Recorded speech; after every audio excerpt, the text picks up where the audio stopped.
If you like the Young Turks podcast, I think you'll love a lot of the podcasts on the TYT network.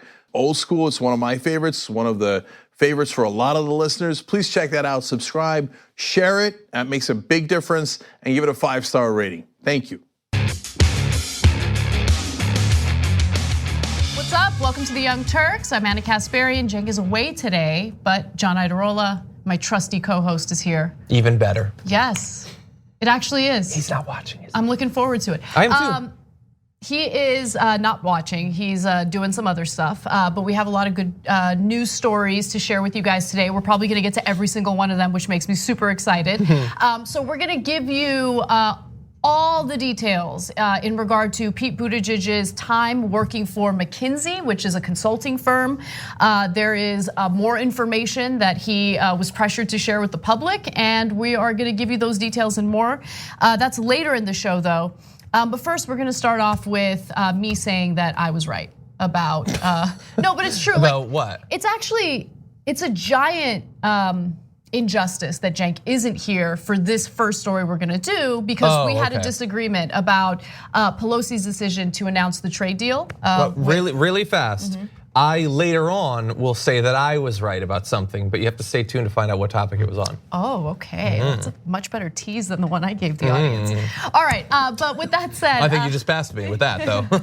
Let's get to the news. Let's start off with the trade deal. So, we will not be doing USMCA in the Senate between now and the end of next week. That'll have to come up, in all likelihood, right after the trial is finished in the Senate.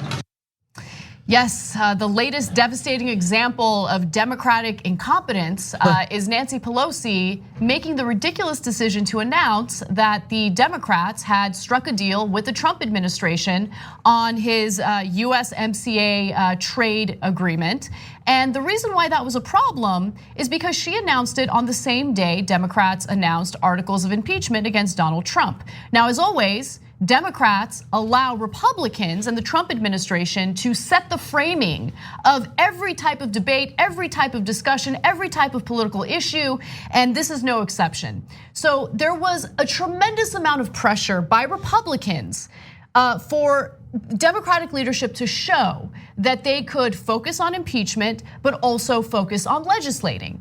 And so Pelosi was like, yeah, see, we can walk and chew gum at the same time. We're gonna pursue impeachment, but we're also gonna make this trade deal. We're going to, in her eyes, get the Trump administration to agree to a number of concessions and things that Democrats want, and then we'll strike this deal, and then I'll make this big, flowery announcement about it, which is what she did yesterday during a press conference.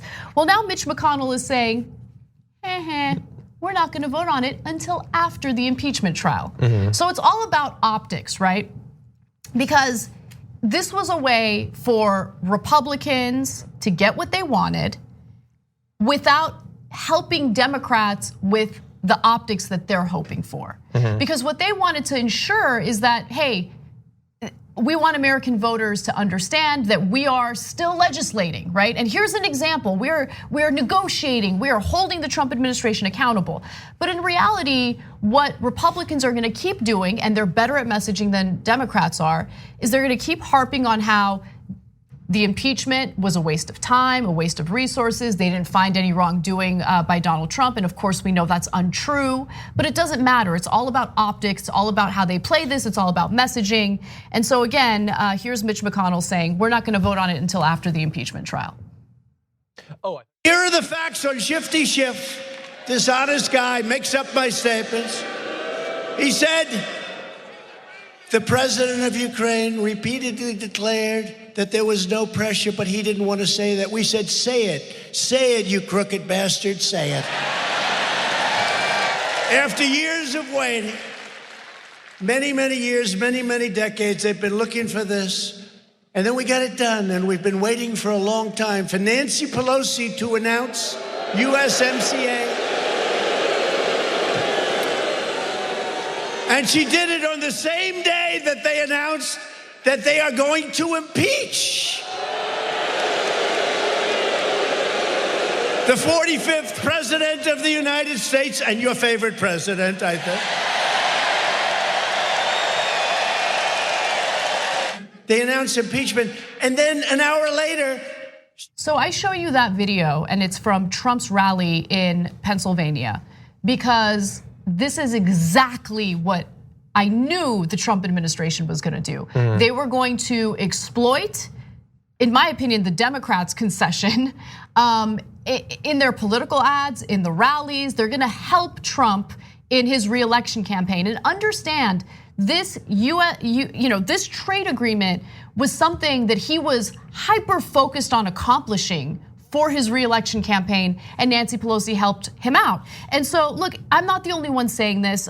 There's a tweet that just perfectly summarizes exactly what I've been trying to communicate to our audience and to Cenk. So this is a Bloomberg congressional reporter, Eric Wasson, and he says, this will allow Republicans to continue to attack Dems for stalling USMCA due to impeachment over the holidays. Yeah, hypothetically, they could come back and say, we've proved it, you could literally vote on it today. I know they're not going to because they're terrible at communicating.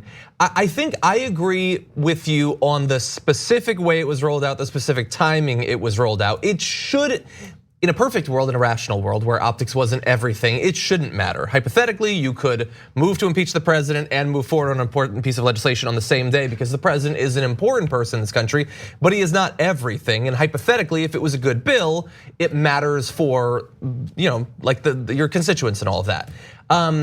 But yes, Mitch McConnell's not interested in doing absolutely anything. And if the idea was, we want to make sure that people know we're still doing the important work of governing in this country, they can continue pointing to the 400 pieces of legislation that they've already passed this year that the Senate is not picking up any of. Yeah, but that would require an understanding of effective messaging, and Democratic leadership has failed on that front time and time again. And look, one other thing that I actually disagree with Cenk on. So Cenk made this argument yesterday about how, no, look, don't be too critical of Democrats if they're willing to work with Republicans on issues that matter, right? Now, he wasn't trying to argue that this trade agreement is a good one. It is slightly better than what we had with NAFTA, slightly. But remember, there is no legislation yet. It's not as though the Trump administration has written hundreds of pages of legislation and they've already gone through these debates and these negotiations and now it's gonna be signed into law. No, the actual legislation hasn't even been written yet. So what Pelosi agreed to was a handshake agreement. Who knows what the final legislation is gonna look like? Who knows what the final policy is gonna be? My point is, she allowed Republicans to set the framing, and she responded to their framing, which was pressure to prove that the do-nothing Democrats are actually doing something, right? And then why? Why do they always do this? Why do they fall for their framing? Why? I think because a lot of them are, this is not attacking people who are older, but people who are older who have existed in a context for a long time get used to it and think that that's either the way things are supposed to be, or at the very least that's how things are. And so perhaps they continue to act as if they were still in the political realities of the 90s. Or like Biden, they act like we can return to that political reality. I just think that Democrats need to be smarter and they need to have better political instincts, because look, if this was a huge progressive win, right? If the trade deal, if there was written legislation, they had debated it, they had negotiated it, and it had real protections for American workers, then I would argue, okay, in those cases where you're not about to be played for a fool, definitely, it's okay to work with the other side. But that's not what was happening here. It has some relative improvements or protections. Exactly, so we talked about those improvements or protections on yesterday's show when this story made news, but I'm gonna share them with you again. But I also wanna reiterate, this is not in any legislation yet. So again, we don't know what the final legislation is gonna look like. So among the provisions that Democrats got added to the deal were tougher patent and price rules on pharmaceutical companies. So they're trying to ensure that patents aren't so lengthy that generic drugs aren't available on the market. More stringent enforcement of labor rights in Mexico specifically, and greater restrictions against outsourcing of jobs to Mexico, and 12 weeks of paid parental leave for federal workers. So look, the outsourcing of jobs to Mexico, based on my read of it, it wasn't really all that significant. Like it wasn't like a robust policy to prevent the outsourcing of jobs to other countries, but it would improve the situation a tiny bit. I mean, it's the typical thing you can expect from establishment Democrats, that incremental change. Yeah, and a lot of it is based on assuming that Mexico were to agree to this framework, that they would also then, under this, they're obligated to pursue certain pieces of legislation of their own to, that has to do with both unions and pay, and hypothetically, how strong those are could influence overall how beneficial this is, not just for workers in Mexico, but also for workers in America. Yeah, look, but we don't know. I just think it's strange to announce these articles of impeachment, talk about how Donald Trump is a fundamental threat to our Constitution, to our democracy, and then like an hour later have the Speaker of the House announce like this complimentary, a positive thing that she was able to do with the very person she's accusing of being an imminent threat to our democracy. Yeah, I'm torn. The government still has to function, so I am torn. And it's not like if it was like an hour later, it's like, we've decided 10 billion for the wall. But the government's not functioning. That's the point that I'm trying to make. Mitch McConnell is not gonna allow a vote on this, okay? So let me give you some tweets. Let me give you tweets from Mitch McConnell. Can we just all stop being stupid for a second? No. Okay, like let's all stop pretending as if we live in like this united situation where we're all playing patty cakes, we're playing hopscotch, we're having a good time. No, we're very divided. We have one party that gets involved in obstruction, blocks actual legislation that's been passed, bipartisan legislation that's been passed in Congress. They're not playing ball, so why are Democrats allowing them to set the tone and set the framing for every issue? Well, yes, but saying that they're letting them set the tone also implies that they then can't come and they can't say anything. They can't do anything in response. Yeah, she won't, but others might. And so, look, Trump doesn't want to do anything with the Democrats for the most part. Mitch McConnell wants to do even less. So hypothetically, the Democrats could all just, take up Sudoku for the next year. But they can't do that. I still think it's important that they pursue writing legislation and passing it, even if it's not gonna go to the Senate. That may be all that we have, but it's better than them just sitting. Here's what a master legislator would do, okay? A master legislator would look at Trump, look at Mitch McConnell and say, here's what I want in the legislation. I want the vote to occur in the Senate first, and if we like it, in the House, we'll bring it up for a vote, okay? That's what we do. Right? Like, why are you, anyway, okay. Prematurely agreeing to something that's not even on paper yet. Well, because the idea is that I think, look, this is just like devil's advocate. Obviously, I don't agree with Nancy Pelosi's political strategy, but I think she would say that hypothetically, if they pass it in the House, then you could potentially have a media cycle where all the media is like, Democrats are making progress on this. This has these little improvements or whatever, and Mitch McConnell isn't doing anything about it. So hypothetically, if the media were to play ball, then it could look good for the Democrats. I think that's the strategy. It's a dumb strategy. So let me go to Mitch McConnell's tweets. I'm sorry, maybe like Brett disagreed with me on this. It seems like you're kind of disagreeing with me, and it blows my mind. It really blows my mind. I can't understand how anyone thinks this was a good idea. So McConnell via Twitter said, I want to be very clear. Yeah. I don't think this specific thing was a good idea, but they do still have to pretend that the House of Representatives is a functioning body. Okay, they have to do something. So McConnell tweets, Democrats' impeachment obsession has delayed crucial governing responsibilities to the 11th hour. Funding for the federal government, money for our troops, must pass legislation for national defense, basic bipartisan work for our country that Democrats have been blocking. They're just gonna straight out lie, guys. You have one side that's not interested in playing fair. They're not interested in legislating. They're not interested in doing what's best for the American people. They're interested in their own political careers. So much so that they will put our Constitution on the line and our democracy on the line just to preserve their political careers and to defend Donald Trump. That's all it is. That's what's happening here. So once you realize that you're not on an equal footing, right? And I feel like Democratic leadership should have realized this by now. It's been years at this point. That should inform your decision on how to proceed forward.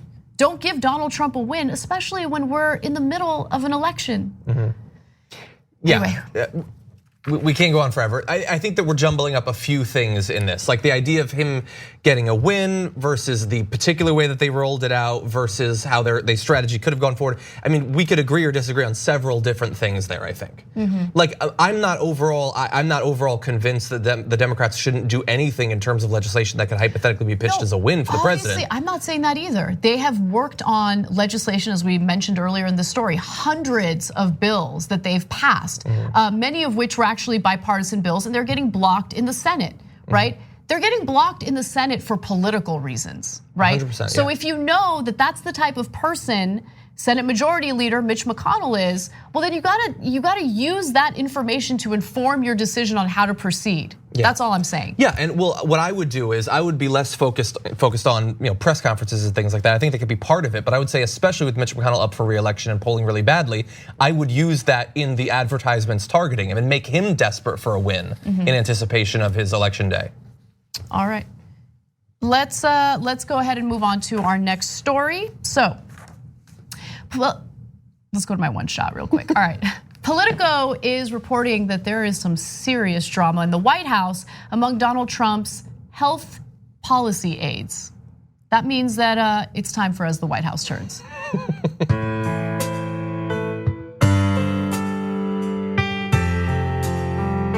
Made some very big mistakes. I asked for his resignation. I'm disappointed in the Attorney General.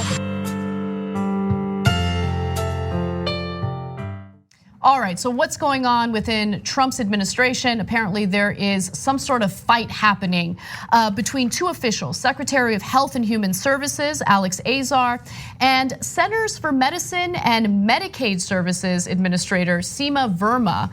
Now they're feuding to the point where Donald Trump actually had to get involved and tell them to knock it off. So according to anonymous sources who spoke to Politico, the scale of bickering has appalled and horrified people internally.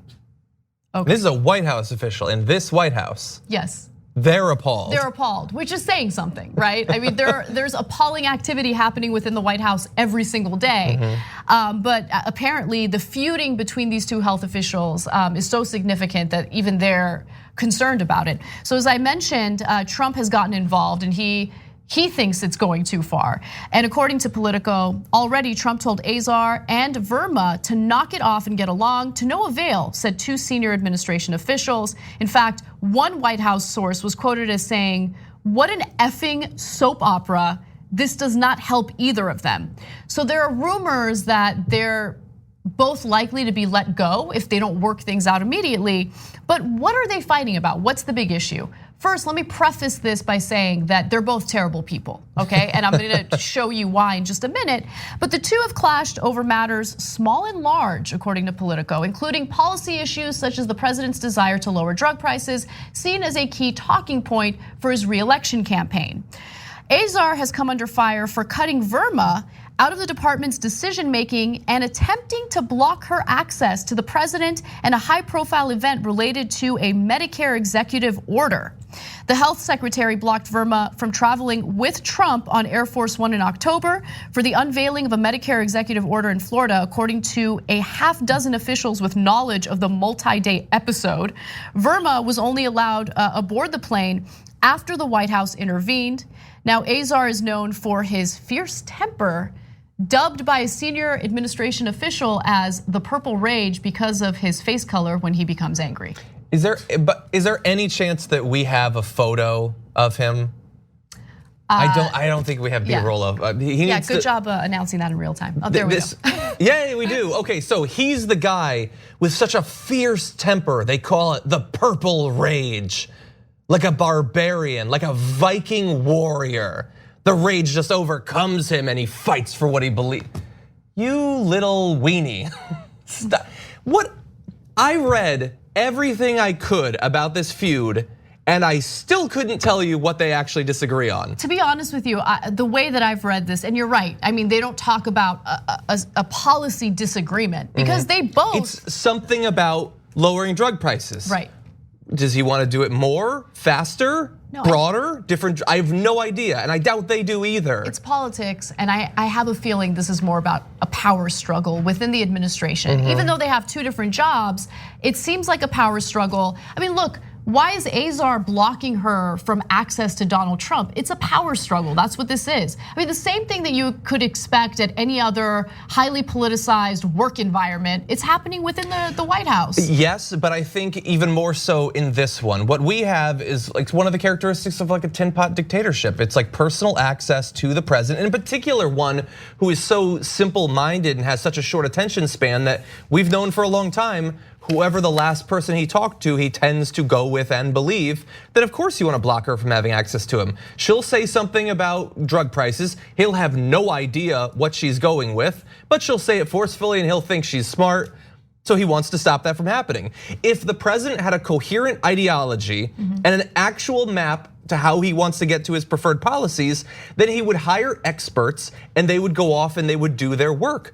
But he's a flighty, frenetic little child. And so whoever comes into his office, that's who he's gonna go with. And so that's what he does. It's ridiculous. You're so right. And look, I have a video of Verma to just kind of give you, to buttress your point, right? That she's not an expert, she has no idea what she's talking about. And while Azar is the so-called purple rage and he seems like a bad dude who hangs out with a lot of bad guys, the reality is Verma is no better. In this next video, she starts fear-mongering about Medicare for all.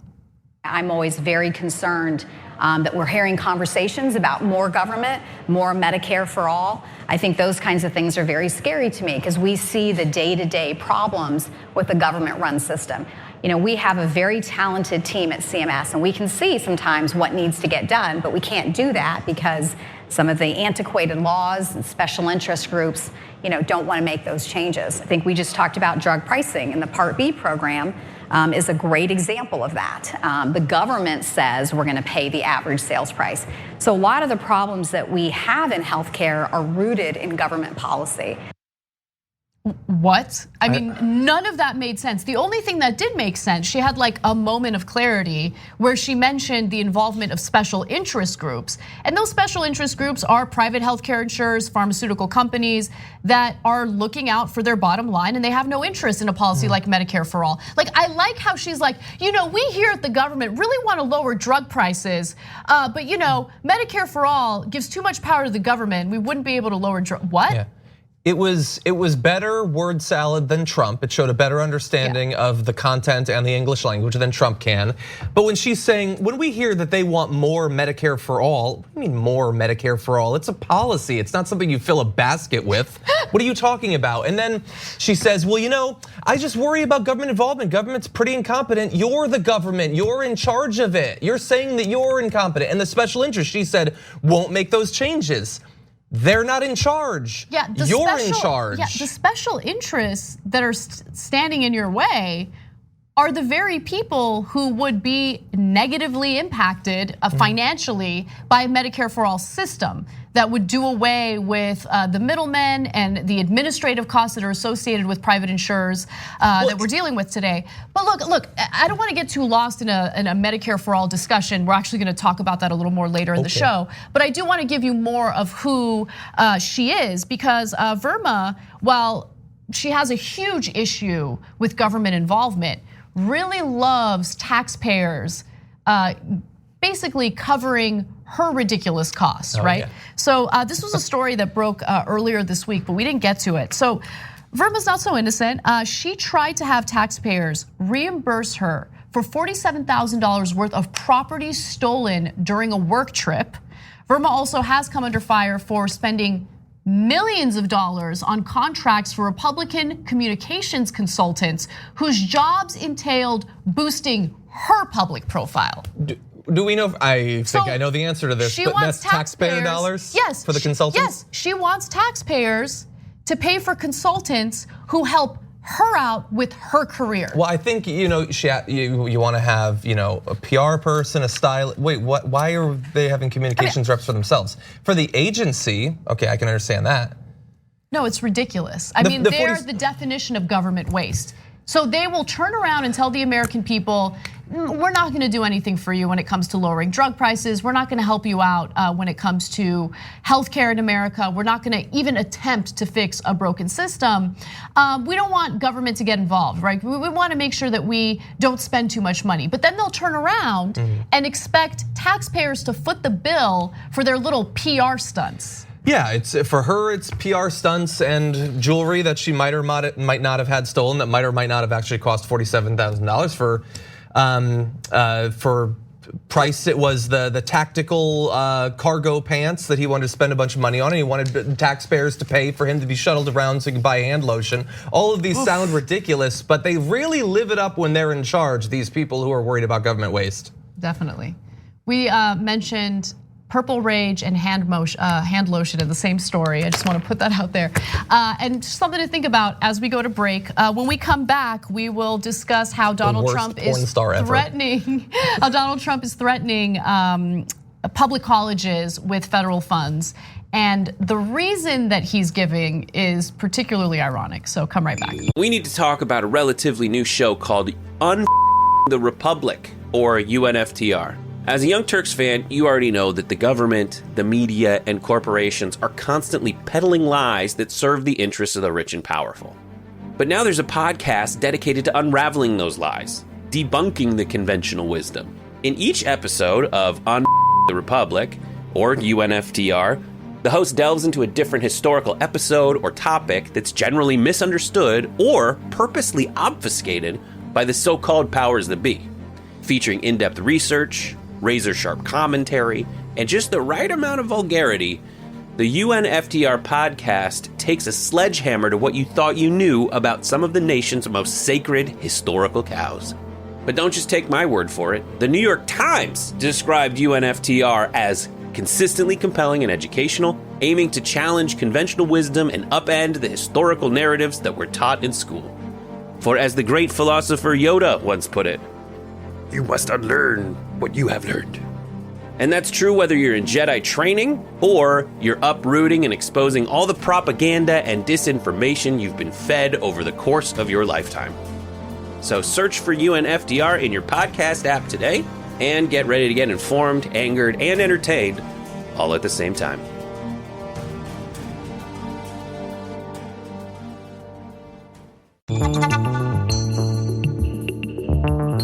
What's up, everyone? Welcome back to TYT. Anna and John with you. By the way, you should check out John's show, The Damage Report, every morning, Monday through Friday. What time do you air live again? I always catch it on our app, which you should also download because it's awesome. Yeah, that's 10 to 11 Pacific time, which is Eastern time. They'll insert it in post. Like 1 or something. I don't know. They're really far away. It's weird. All right, I wanted to do a quick announcement that I'm gonna read member comments. So on the conversation tomorrow, we're gonna have a special congressional candidate on.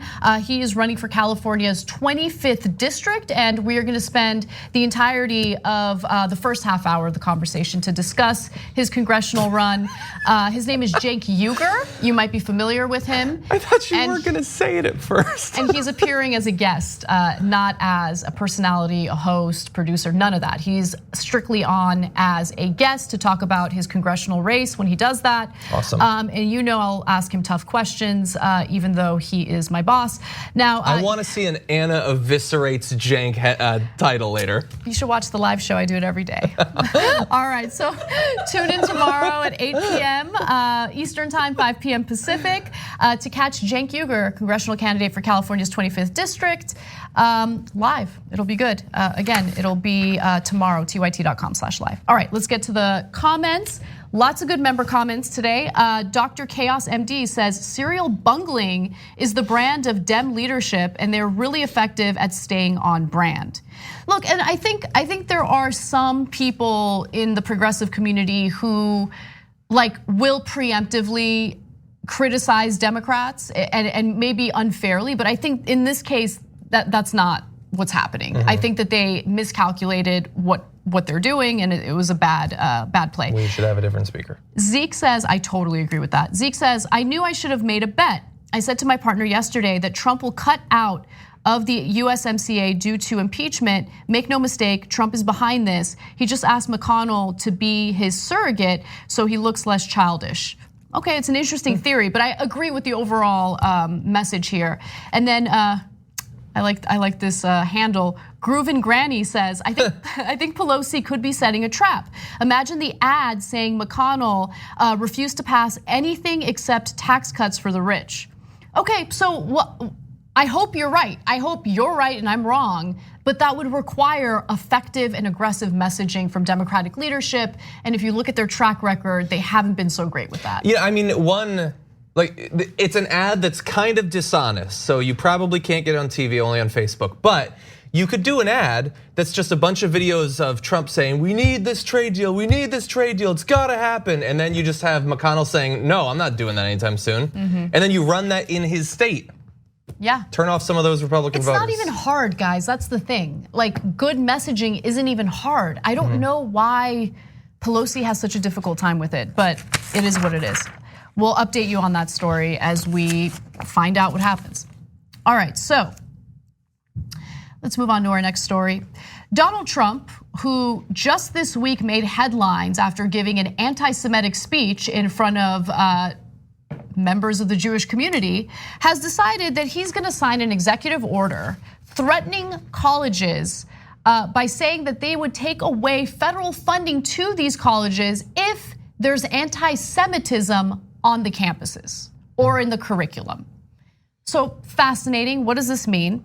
Well, they're actually going to define anti-Semitism for us, right? And one of the things that Betsy DeVos has already done is she has focused on the curriculum in Middle East studies and has argued that at universities like Duke, for instance, they need to restructure, reshape their Middle Eastern studies in order to be less anti-Semitic.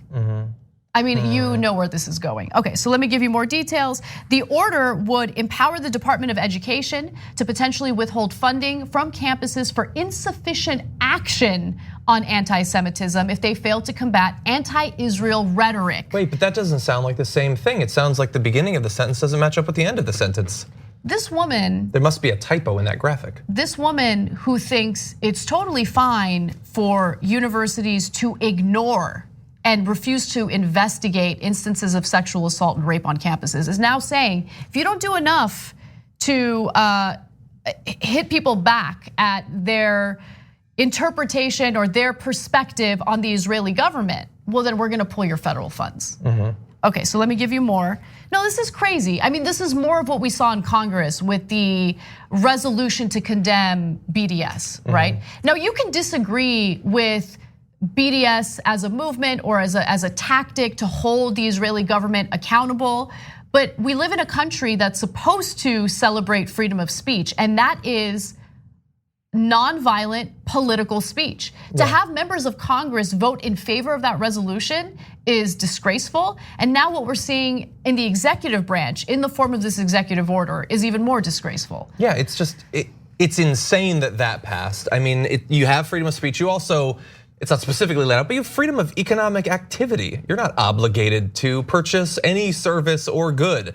I would think Republicans would agree with that. It's fairly fundamental to a free market economy. And understand, this isn't about actual anti-Semitism, right? Like, that's what's most sick about it. Right, so anti-Semitism is serious and it's a real problem in this country. There was a shooting in Jersey City just yesterday, and there is some evidence showing that the assailants had an anti-Semitic bias and targeted a kosher supermarket. So we'll get to that story later, but look, I bring that up because there have now been several instances of hate crimes, of murders associated with anti-Semitism in this country. And the Trump administration has made excuses for it or they've been silent on it. But when it comes to political speech, in order to hold the Israeli government accountable for what they're doing to Palestinians, well, that's unacceptable. We gotta pull that money. Yeah, and I made the joke about the beginning of the sentence, the end of the sentence, is because they're saying we don't want anti-Semitism, which is targeting the Jewish people. And then they say that what we're gonna do is we're gonna stop you from criticizing Israel, which is a country. it's a government. And it leads to sick things like, okay, so right now you could get in trouble hypothetically if you speak out against the government policies of the current right-wing government of Israel. Okay, so hypothetically in a couple of years, if the government switches and it's controlled by leftists, then hypothetically you better switch your commentary, because otherwise if you continue saying the same thing, that will then be criticizing the government of Israel. And so you've really got to pay attention to the results of elections, because you could lose federal funding. And also, how is this constitutional? God only knows, but he'll be protected in the Supreme Court. The concept of free speech that disingenuous, self-interested grifters on the right have allowed to become the dominant way we talk about free speech lead to ridiculous results where you could believe in free speech on college campuses, which means that you want people to be banned from talking about, for instance, changing the behavior of the Israeli government with a boycott. And then you turn to wanting to bring on a speaker who talks about the global elites that are rigging elections and George Soros conspiracy theories about caravans. So you're stopping legitimate criticism of a government and then bringing on right-wing speakers who will spread anti-Jewish conspiracy theories. That's exactly what's happening. Yeah, that's exactly what's happening. So I want to hear from our members on this story, and Proletariat Rising has a comment about how the Jewish community is never really asked to chime in on what they consider anti-Semitic. As usual, no one asked us Jews what is anti-Semitic and what isn't. Also, can you not call us a nationality, thus making us easier to isolate and deport? It's a great point, it really is. And that's what I was kind of trying to allude to in the beginning of the story when I said they're trying to redefine what anti-Semitism is. But I want to show you what's actually anti-Semitic, and that's our president, Donald Trump. Take a look.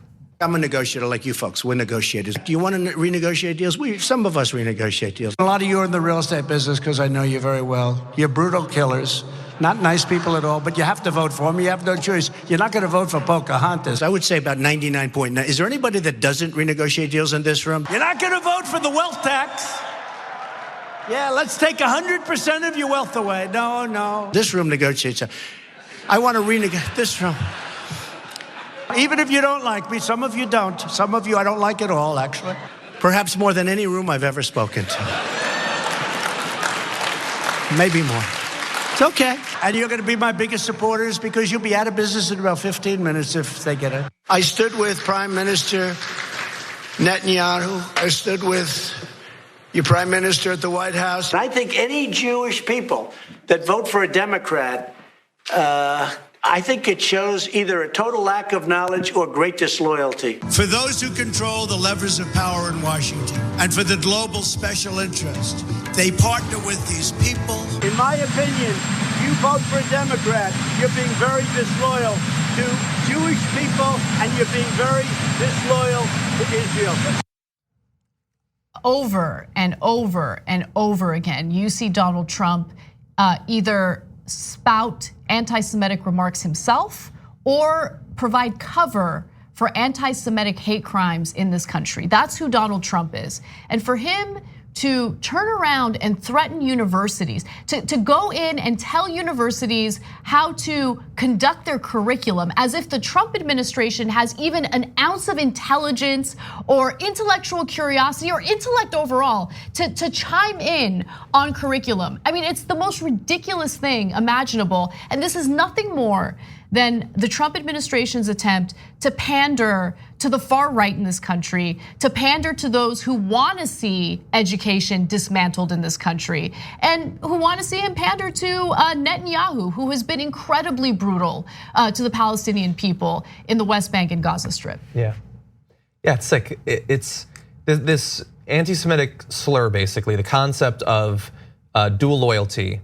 If you say something that could be interpreted as hinting at that, you're rightfully criticized. But if you just stand on the White House lawn and say it, it's totally fine. It's cool, as long as you crack down on free speech on college campuses.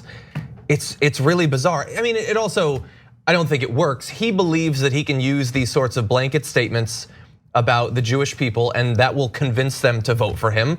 But that's not how really any voter works. That's not how the Jewish community works.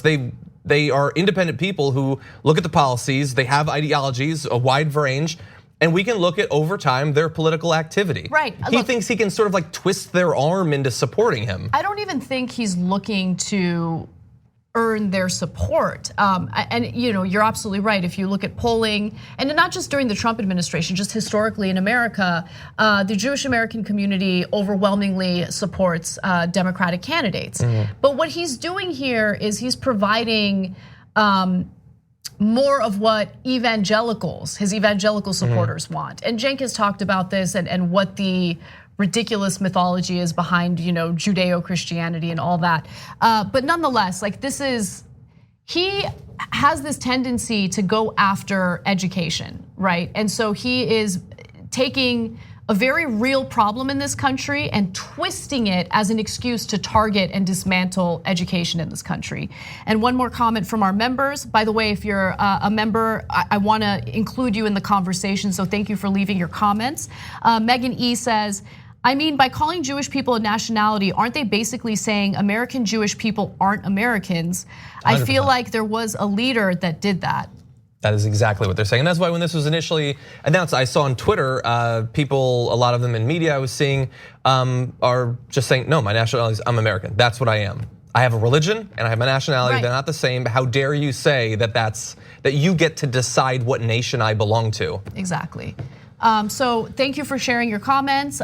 If you want to become a member and support this show and get perks like that, you can join by going to tyt.com/join. All right, so let's move on to a hideous story involving Donald Trump Jr.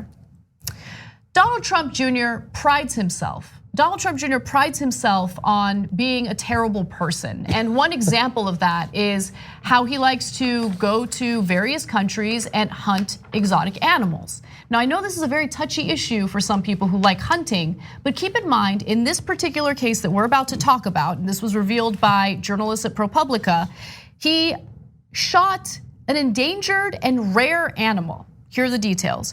During a week-long trip to Mongolia this summer, President Trump's eldest son reportedly went trophy hunting and bagged a rare longhorned sheep facing population decline in its Central Asia habitats. The Rocky Highlands of Central Asia, in a remote region of Western Mongolia, are home to a plummeting population of the largest sheep in the world, the Argali. The endangered species is believed, or beloved, I should say, for its giant curving horns, which can run over 6 feet in length. So I just want to show you a stock image of what one of these animals looks like. And so again, it's an endangered animal, and there are supposed to be some serious penalties for hunting these animals. You could go to jail. Well, the opposite happened, right? So first of all, let's just acknowledge this is what Donald Trump Jr. looks like when he's hunting. This is what he's proud of, right? Very, very bold. Okay, so did he get in trouble? Of course not. So the Mongolian government granted Trump Jr. a coveted and rare permit to slay the animal retroactively on September 2nd, after he'd left the region following his trip. It's unusual for permits to even be issued after a hunter's stay. It was one of only 3 permits to be issued in that hunting region, and that's according to local records. So if that was Hunter Biden, can you imagine that a foreign government going to these lengths to ingratiate themselves to the son of an American politician?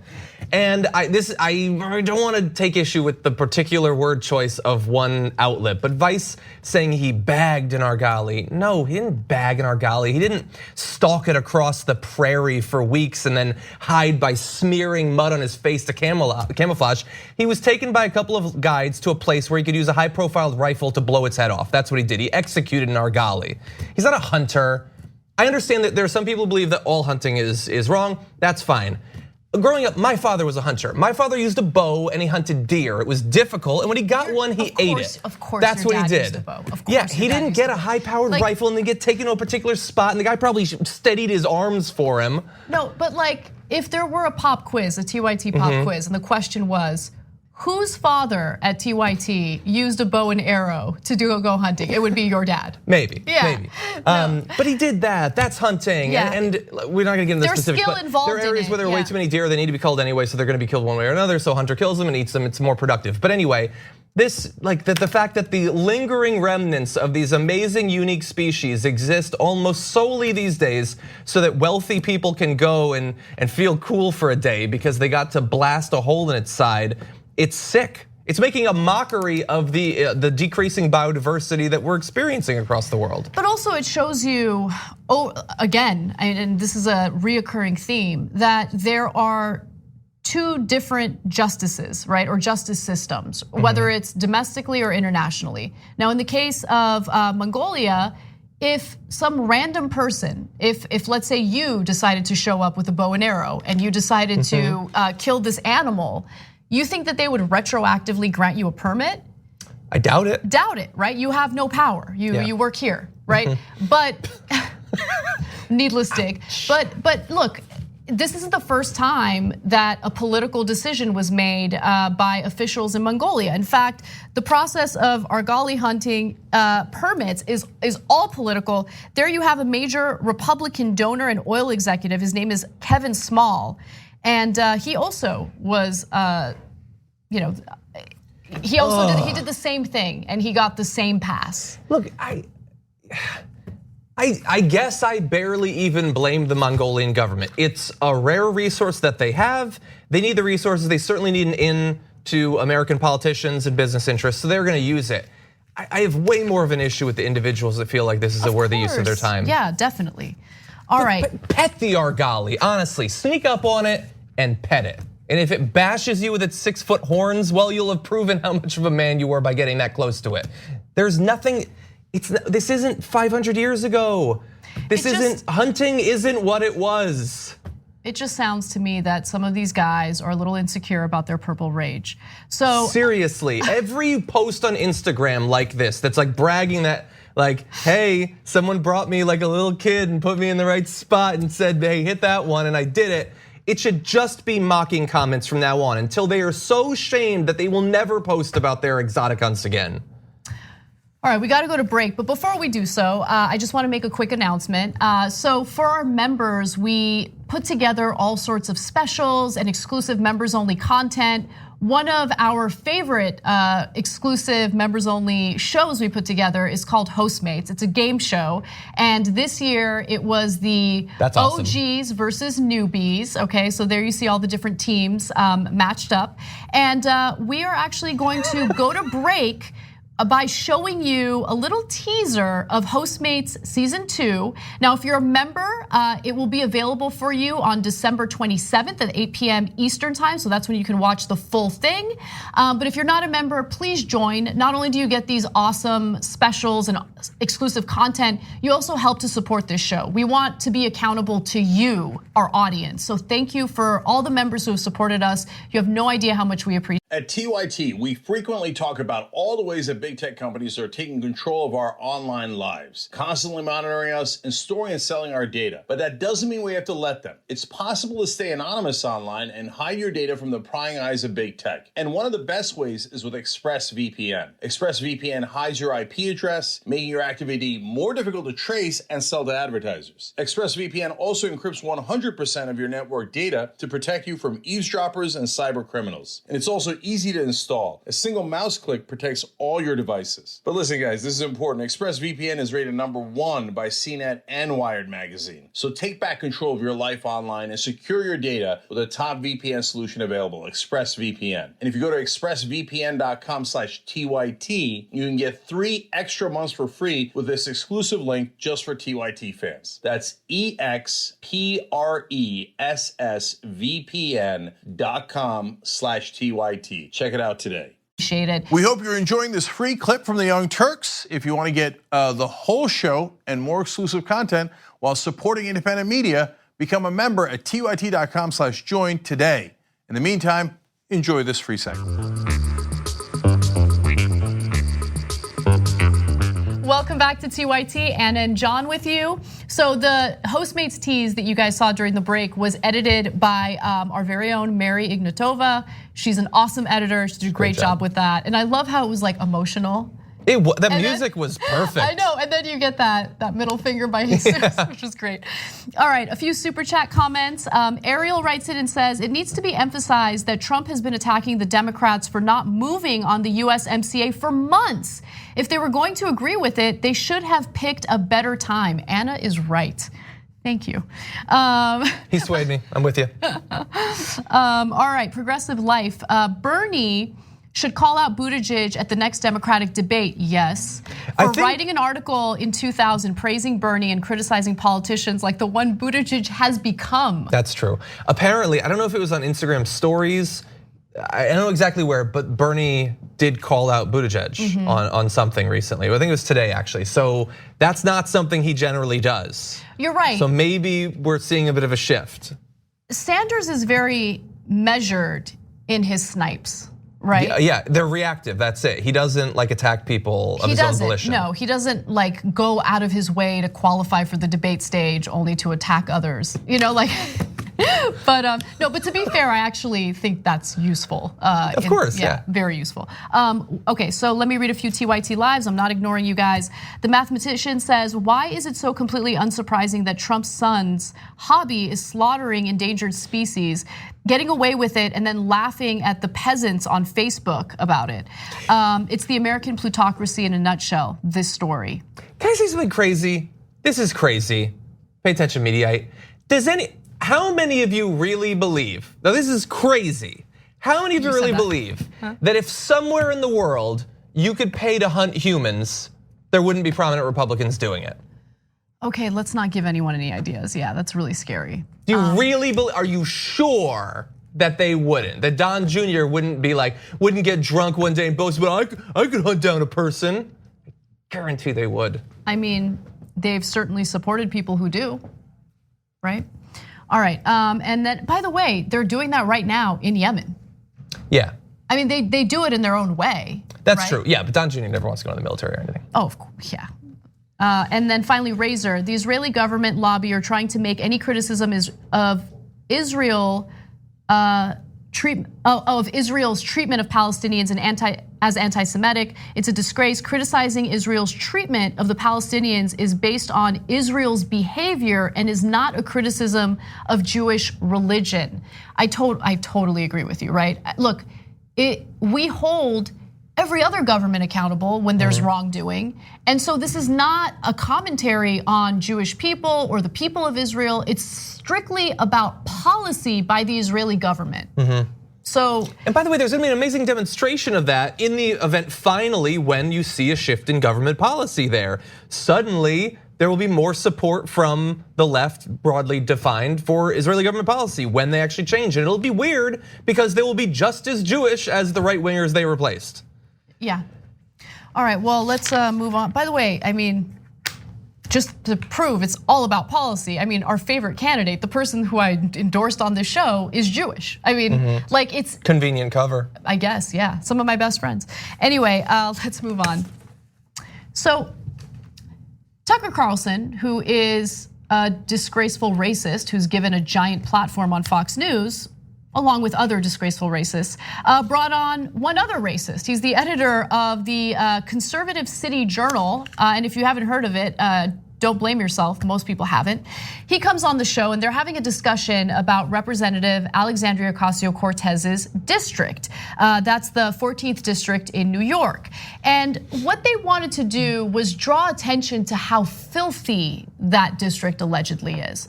This video is so gross. But this is what you can expect on Fox News. Take a look.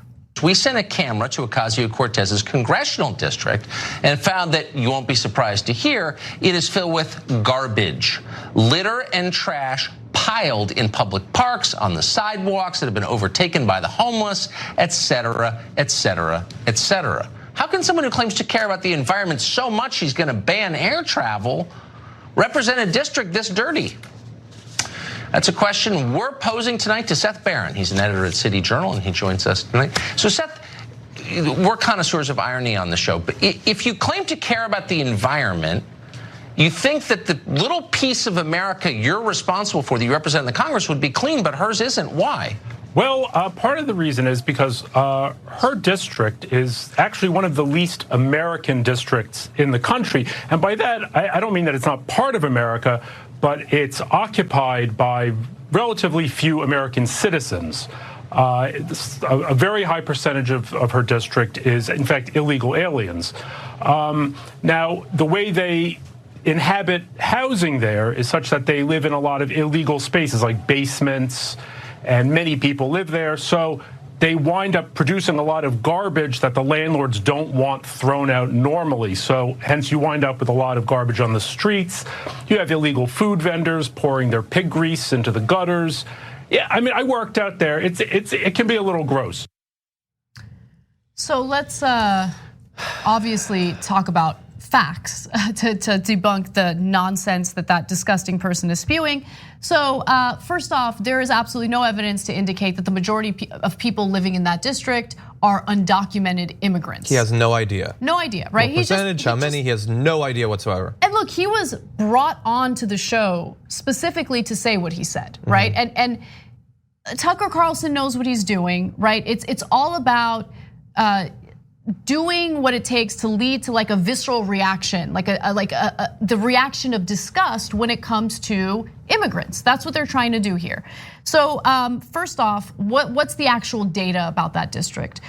Census Bureau data from 2018 shows that just over 45% of the population in Congressional District 14 was foreign-born, with the largest share of the foreign-born population coming from Latin America and Asia. And again, that's according to the census, right? But the Census Bureau data also does not show any link between the makeup of the community's population and the state of the district.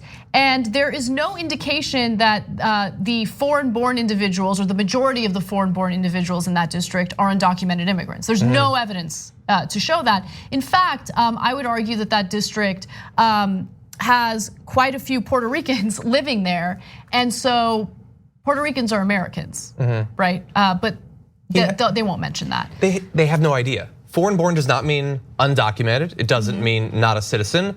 Theoretically, if Trump and Melania ever actually lived together, half of the Lincoln bedroom would be foreign-born. I guess that's why there's Filet-O-Fish wrappers all over the place.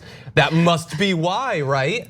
No, he has no idea whatsoever. And importantly, they decided we're gonna send cameras to AOC's district and do what exactly?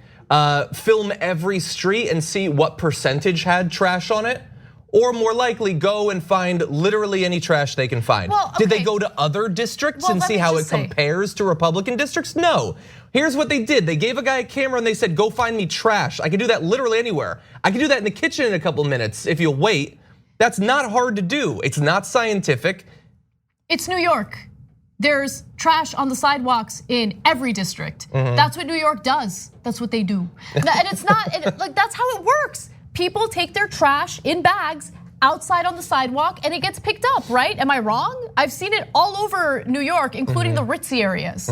So like, this is such a dumb story and it's a dumb way to go after AOC, right? Like they will do anything to try to smear her, to try to go after her. They're obsessed with her. And the reason why they're obsessed with her is because she's powerful, she's influential, and they know it. She's young, she's smart, she's sharp. I mean, you see her in these hearings. I mean, her line of questioning to Trump's former personal lawyer, Michael Cohen, was incredible. She had the best line of questioning that got Michael Cohen on the record to say that Donald Trump has committed fraud, both in the case of filing his taxes, where he deflated his assets, and also in the case of inflating his assets in order to obtain loans that he wouldn't otherwise qualify for. I'm bringing that up because, look, she was the one who did her research, she did her homework, and there's a movement a powerful movement in this country that she's part of.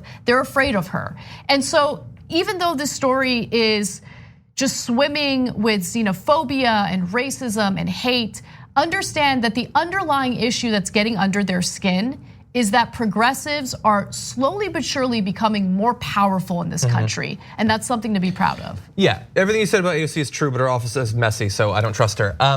But so it is dumb if you want to actually believe that Tucker Carlson is one of these new Republican personalities. It's all about logic and reason and debate. And they care about the facts, not feelings. No, it's not that at all. It's him selectively editing footage to make it seem as if one area is dirty, and that somehow proves that we shouldn't care about carbon concentrations in the atmosphere. It makes no sense whatsoever. There's no logic there. It's a deception. It's a deception to anyone who happens to watch the show and his core audience as well. But I disagree that it's dumb because, look, in terms of the conservative worldview and their values, if you read George Lakoff or whatever, they do value cleanliness. They're afraid of becoming sick, those sorts of things, both literally and metaphorically, those are things that they value. And so in your rhetoric, if you imply that something is dirty or that it's like impure or something like that, they do actually find that very effective. And that's why Tucker Carlson brings on guests to say that immigrants are dirty. That's why he himself has literally said that immigration makes America dirtier. It is racism, it is xenophobia, but it's carefully targeted against people who love to eat that stuff up. Right, and I mean, if anyone would have anything to say about trash, it would be literal, not literal, but it would be human garbage, like Tucker Carlson and the guest that he had on. Look, we got to keep our eyes on the prize. We got to stay focused. You're right. You're absolutely right. What they're doing in their messaging is effective, but don't forget what their audience consists of. Yes, they're the top cable news channel, but when you really look at the grand scheme of things and you compare numbers to cable news, the top cable news channel, and let's say some of the top digital media outlets, right? I mean, digital media is really outperforming cable news. And I know it's difficult to compare the two because there's different rating systems. We're talking about clicks versus Nielsen ratings or whatever. But their audience is incredibly old, right? Young people have no interest in cable news overall, but certainly no interest in Fox News. They know they're losing, and this is the reason why they lash out like this. Yeah. And it's easy to get angry and frustrated, and I feel that as well. But you got to take a step back, and I can't believe I'm saying this because I'm the most pessimistic person on this entire network. But to me, this signals we're becoming more and more effective, and they're scared. Maybe. I would say specifically, as a general point, I agree with you. Specifically for here, I know AOC was tweeting about this after she was attacked that way, and she was saying, this is why I've debated in the past going on Fox, and this is why I will not, because I'm not going to use my name and my platform and all that to help generate ad revenue for an explicitly racist and xenophobic network. And I generally agree with that. I believe, for instance, I supported Bernie Sanders doing a town hall on Fox News. I'm not concrete, like set on believing that that's always the best idea, but I think that's one thing. This is what Tucker Carlson's show is. His mission is white supremacy. That's all it is. It sickens me when people tie themselves into mental knots to try to say, oh, all of a sudden he's sort of saying the right thing. He sounds sort of populist. He's deceiving people. It is a con. That's all it is. The thing inside of the box is white supremacy. That's all it is. That's what his show is for. He brings people on who he thinks will help him advance that agenda. And that is why no one should be going on his show. And I know some of you have people that you like that go on his show. Please tweet at them to stop. They shouldn't do it anymore because this is what they're supporting. And the better people they are, the better name they have, the more respect that they command, they are helping to normalize Tucker Carlson's brand of white supremacy. That's all. And so I know that people think, well, I'll go in there and I'll change some hearts and minds or whatever. Yeah, maybe hypothetically, but in the meantime, you're doing a lot of damage. And so if you have people that you like that are going on that show, it is on you not to blindly follow their lead, but to advise them to stop supporting someone who is trying to enshrine white supremacy. That was an epic rant and a very good one. I wasn't ranting, I was just No, speaking. rant is a good thing. Okay, that was well, good. Thank you. All right, well, we got to take a break. When we come back, we're going to switch gears a little bit and talk about another shooting that occurred this time in Jersey City, New Jersey. And later, we will give you the details on Pete Buttigieg's consulting work with McKinsey. Come right back. Thanks for listening to the full episode of the Young Turks. Support our work, listen ad-free, access members-only bonus content, and more by subscribing to Apple Podcasts at apple.co/TYT. I'm your host, Cenk Uygur, and I'll see you soon.